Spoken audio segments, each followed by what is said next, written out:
ಕೇಂದ್ರದಲ್ಲಿ ಒಂದು ಕಾಂಗ್ರೆಸ್ಸೇತರ ಸರ್ಕಾರ ನರೇಂದ್ರ ಮೋದಿಜಿಯವರ ನೇತೃತ್ವದ ಎನ್ಡಿಎ ಸರ್ಕಾರ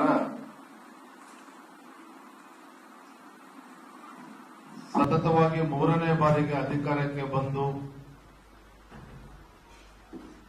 11 ವರ್ಷಗಳನ್ನ ಪೂರೈಸಿರುವಂತಹ ಒಂದು ಶುಭ ಗಳಿಗೆನಲ್ಲಿ ನಾವೆಲ್ಲರೂ ಕೂಡ ಸೇರಿದ್ದೇವೆ.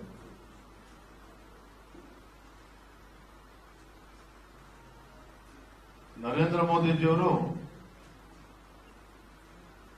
2014ರಲ್ಲಿ ಪ್ರಧಾನಮಂತ್ರಿ, ಅದಕ್ಕೆ ಮುಂಚಿತವಾಗಿ ಗುಜರಾತಿನ ಮುಖ್ಯಮಂತ್ರಿಗಳಾಗಿ ತಮ್ಮದೇ ಆದಂತ ಒಂದು ಅನುಭವವನ್ನ ಪಡೆದುಕೊಂಡು 2014ರ ಪರಿಸ್ಥಿತಿ ಹೇಗಿತ್ತಪ್ಪ ಈ ದೇಶದಲ್ಲಿ ಅಂತ ಹೇಳಿದ್ರೆ, ಕೇಂದ್ರದ ಮನಮೋಹನ್ ಸಿಂಗ್ ಅವರ ನೇತೃತ್ವದ ಯುಪಿಎ ಸರ್ಕಾರ ಸತತವಾಗಿ ಹಗರಣಗಳ ಒಂದು ಸರಮಾಲೆಯಲ್ಲಿ ಸಿಲುಕಿ ಹಾಕೊಂಡು 2G ಸ್ಕ್ಯಾಮ್ ಇರ್ಬೋದು, ಕೋಲ್ ಸ್ಕ್ಯಾಮ್ ಇರ್ಬೋದು, ಕಾಮನ್ವೆಲ್ತ್ ಗೇಮ್ಸ್ ಸ್ಕ್ಯಾಮ್ಗಳು ಇರ್ಬೋದು, ಹೌಸಿಂಗ್ ಸ್ಕ್ಯಾಮ್ ಇರ್ಬೋದು, ಅಂದ್ರೆ ಒಂದಲ್ಲ ಎರಡಲ್ಲ, ಸುಮಾರು 12 ಲಕ್ಷ ಕೋಟಿಗೂ ಹೆಚ್ಚು ಹಗರಣಗಳು ಈ ದೇಶದಲ್ಲಿ ಆ ಯುಪಿಎ ಸರ್ಕಾರದಲ್ಲಿ ನಡೀತಾ ಇದೆ. ಒಂದು ರೀತಿ ಯುವ ಜನತೆಗೆ ವಿಶ್ವಾಸವೇ ಹೊರಟೋಗಿತ್ತು.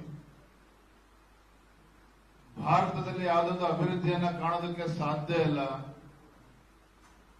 ಭಾರತ ಅಂತಕ್ಕಂಥ ಬೃಹತ್ ದೇಶದಲ್ಲಿ ಒಂದು ಭ್ರಷ್ಟಾಚಾರ ರಹಿತ ಆಡಳಿತವನ್ನ ನಾವು ನಿರೀಕ್ಷೆ ಮಾಡೋದಕ್ಕೆ ಸಾಧ್ಯ ಇಲ್ಲ ಅನ್ನುವ ನಿರ್ಧಾರಕ್ಕೆ ದೇಶದ ಜನತೆ ಬಂದಿದ್ರು. ಆದ್ರೆ ಅಂತ ಸಂದರ್ಭದಲ್ಲಿ ಈ ದೇಶಕ್ಕೂ ಕೂಡ ಉಜ್ವಲ ಭವಿಷ್ಯ ಇದೆ,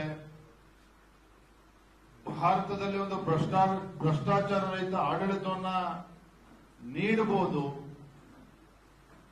ಭಾರತವು ಕೂಡ ಜಗತ್ತಿನ ಇತರ ಅಭಿವೃದ್ಧಿ ಹೊಂದಿರತಕ್ಕಂಥ ರಾಷ್ಟ್ರಗಳ ಸಾಲಿನಲ್ಲಿ ಬಂದು ತಲುಪಬಹುದು, ಈ ವಿಶ್ವಾಸನ ಕೊಟ್ಟಿರ್ತಕ್ಕಂಥವರು ದೇಶದ ನೆಚ್ಚಿನ ನಾಯಕ ನರೇಂದ್ರ ಮೋದಿಜಿಯವರು. 2014ರಲ್ಲಿ ಭರವಸೆ ಇಟ್ಟರು. 2014ರಲ್ಲಿ ನರೇಂದ್ರ ಮೋದಿಜಿಯವರ ನೇತೃತ್ವದಲ್ಲಿ ಸ್ಪಷ್ಟ ಬಹುಮತದೊಂದಿಗೆ ಕೇಂದ್ರದ ಅಧಿಕಾರಕ್ಕೆ ಬಂದಂತ ಬಿಜೆಪಿ ನೇತೃತ್ವದ ಎನ್ಡಿಎ ಸರ್ಕಾರ, ನರೇಂದ್ರ ಮೋದಿಜಿ ನೇತೃತ್ವದ ಎನ್ಡಿಎ ಸರ್ಕಾರ 5 ವರ್ಷಗಳನ್ನ ಪೂರೈಸಿ 2019ರಲ್ಲಿ ಮತ್ತೊಮ್ಮೆ ಅಧಿಕಾರಕ್ಕೆ ಬಂದು ಈಗ 3ನೇ ಬಾರಿಗೆ ಅಧಿಕಾರಕ್ಕೆ ಬಂದಿರತಕ್ಕಂಥದ್ದು ನಾವೆಲ್ಲರೂ ಕೂಡ ಗಮನಿಸಿದ್ದೇವೆ. ಹಾಗಾದ್ರೆ ಏನಪ್ಪ 11 ವರ್ಷಗಳ ಸುದೀರ್ಘ ಆಡಳಿತದಲ್ಲಿರ್ತಕ್ಕಂಥ ನರೇಂದ್ರ ಮೋದಿಜಿ ನೇತೃತ್ವದ ಎನ್ಡಿಎ ಸರ್ಕಾರ ಕೇವಲ ಭಾರತೀಯ ಜನತಾ ಪಾರ್ಟಿ ಕಾರ್ಯಕರ್ತರಿಗಷ್ಟೇ ಅಲ್ಲ, ದೇಶದ ಜನತೆಗೂ ಕೂಡ ಇವತ್ತು ಸಂತೋಷ ಇದೆ. ಮೋದಿಜಿ ನೇತೃತ್ವದ ಎನ್ಡಿಎ ಸರ್ಕಾರ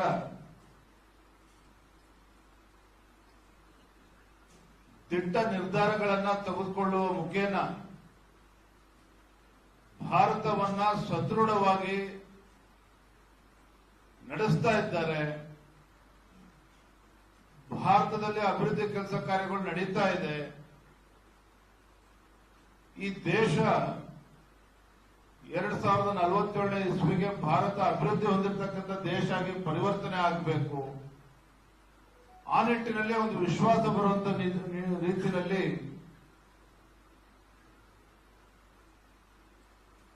ದೇಶದ ಹೆಮ್ಮೆಯ ಪ್ರಧಾನಮಂತ್ರಿ ದೇಶವನ್ನ ಮುನ್ನಡೆಸ್ತಾ ಇದ್ದಾರೆ.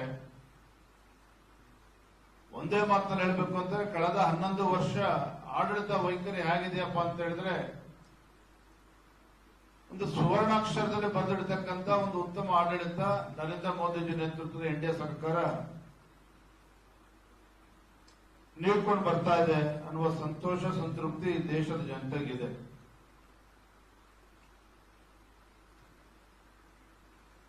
ಇಂಟರ್ನಲ್ ಸೆಕ್ಯೂರಿಟಿ ಮತ್ತು ಇಂಟರ್ನ್ಯಾಷನಲ್ ಕಾನ್ಫಿಡೆನ್ಸ್ ಆಂತರಿಕ ಭದ್ರತೆ ಮತ್ತೆ ಅಂತಾರಾಷ್ಟ್ರೀಯ ಮಟ್ಟದಲ್ಲಿ ಭಾರತದ ಹಿರಿಮೆ ಗರಿಮೆಗಳು. ಇವತ್ತು ಆಂತರಿಕ ಭದ್ರತೆ ಬಗ್ಗೆ ಮಾತನಾಡೋದಾದ್ರೆ ಅಭಿವೃದ್ಧಿ ಬಗ್ಗೆ ನಾನು ಆಮೇಲೆ ಬರ್ತೇನೆ. ಇದೇ 10 ವರ್ಷದಿಂದ 15 ವರ್ಷದಿಂದ ಈ ದೇಶದಲ್ಲಿ ಒಂದು ಕಡೆ ಜಮ್ಮು ಕಾಶ್ಮೀರದಲ್ಲಿ ಉಗ್ರಗಾಮಿ ಚಟುವಟಿಕೆಗಳಿಂದ ದೇಶ ತತ್ತರಿಸಿ ಹೋಗಿದ್ರೆ, ನಕ್ಸಲಿಸಂ ಅಂತಕ್ಕಂಥ ಪಿಡುಗು ದೇಶದ ಅನೇಕ ರಾಜ್ಯಗಳಲ್ಲಿ ವಿಸ್ತರಿಸಿ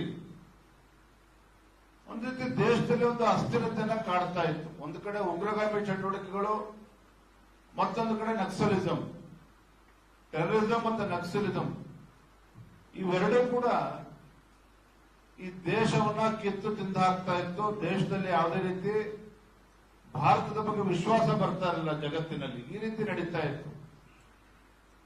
ಆದ್ರೆ ಇವತ್ತು ನರೇಂದ್ರ ಮೋದಿಜಿಯವರು ಒಂದು ಕಡೆ ದೇಶದ ಉಕ್ಕಿನ ಮನುಷ್ಯ ಎಂದು ಖ್ಯಾತಿಯಾಗಿರ್ತಕ್ಕಂಥ ಗೌರವಾನ್ವಿತ ಗೃಹ ಸಚಿವರು ಅಮಿತ್ ಶಾಜಿಯವರ ಒಂದು ದಿಟ್ಟ ನಿರ್ಧಾರಗಳಿಂದ ಇವತ್ತು ನಕ್ಸಲಿಸಂ ಬಗ್ಗೆ ಹೆಚ್ಚು ಚರ್ಚೆ ಆಗ್ತಾ ಇಲ್ಲ ದೇಶದಲ್ಲಿ.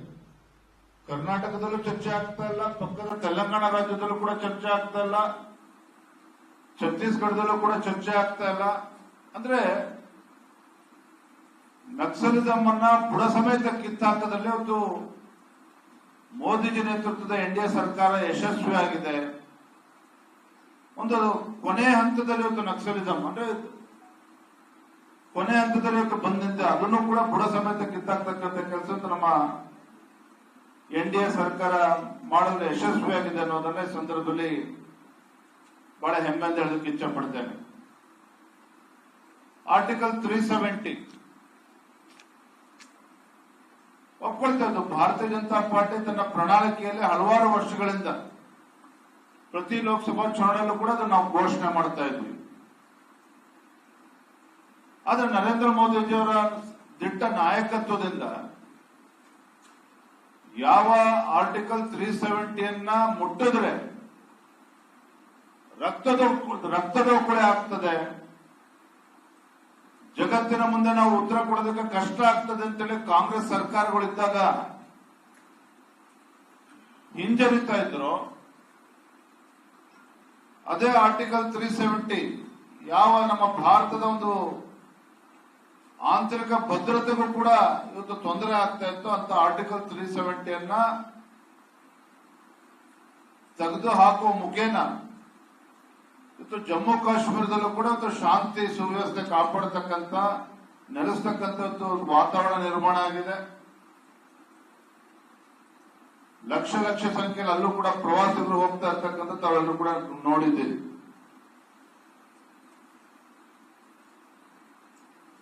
ಇತ್ತೀಚೆಗೆ ನಡೆದಂತ ಆಪರೇಷನ್ ಸಿಂಧೂರ್,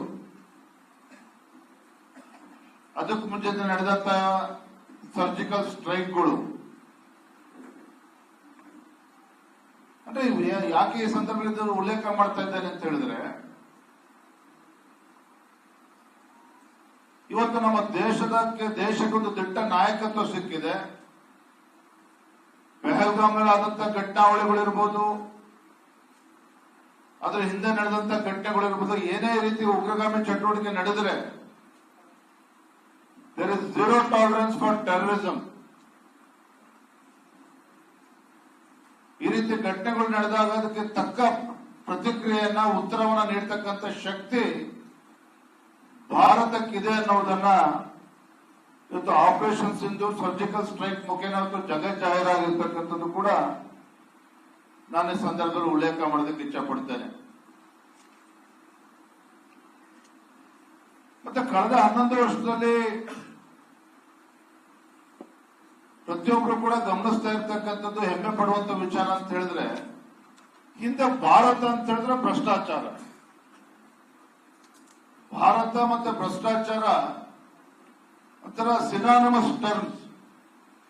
ಭ್ರಷ್ಟಾಚಾರ ಇಲ್ಲದೆ ಭಾರತ ಆಡಳಿತ ನಡೆಸೋದಕ್ಕೆ ಸಾಧ್ಯ ಇಲ್ಲ, ಭಾರತದಲ್ಲಿ ಭ್ರಷ್ಟಾಚಾರ ಇಲ್ಲದೆ ಯಾವುದೇ ಕೆಲಸ ಕಾರ್ಯಗಳು ಆಗೋದಿಲ್ಲ, ಇದು ವಾಡಿಕೆ.